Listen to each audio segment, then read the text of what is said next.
Lucky গাধার চালাকি। Lucky নামের এক গাধা পথ হারিয়ে এক অচেনা জঙ্গলে এসে পড়ল। চারিদিকে মনোরম পরিবেশ দেখে সে মুগ্ধ হলেও মনে মনে বলল, আহ, কি সুন্দর জঙ্গল! তবু নিজের জঙ্গলের মাটির গন্ধই আলাদা। সন্ধ্যার আগে এখান থেকে বেরোতে হবে। হাঁটতে হাঁটতে সে এক বিশাল কঙ্কালের পাশে পৌঁছল। বাপরে, এত বড় কঙ্কাল! মনে হচ্ছে সত্যকার শিকার। ঠিক তখনই ভয়ঙ্কর বাঘের গর্জন ভেসে এলো। ভয়ে কাঁপলেও লাকি চালাকি করল।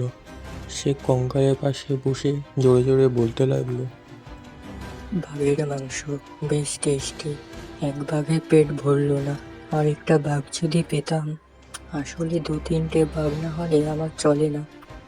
এই কথা শুনে বাঘ ভয় পেয়ে ভাবল, ওরে বাবা, এই যে মাংসাহারি গাধা, বাঘ খায়, যদি আমাকেও খেয়ে ফেলে। এই ভেবে সে সেখান থেকে দৌড়ে পালিয়ে গেল।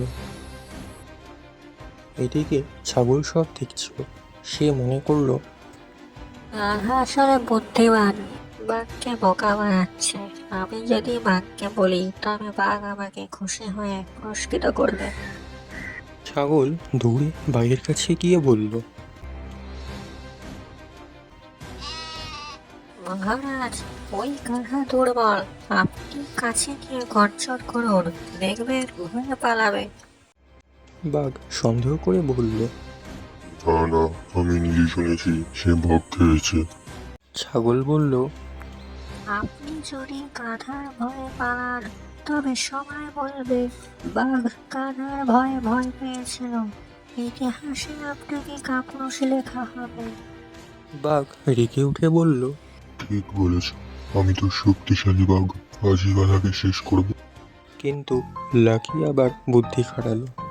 বাঘকে আসতে দেখে সে বলল, ওই ছাগল এখনো ফিরলো না।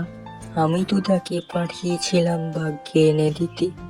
বাঘ এসে গর্জন করলেই আমি তার হৃদয় টেনে বের করব আর মজা করে খাবো।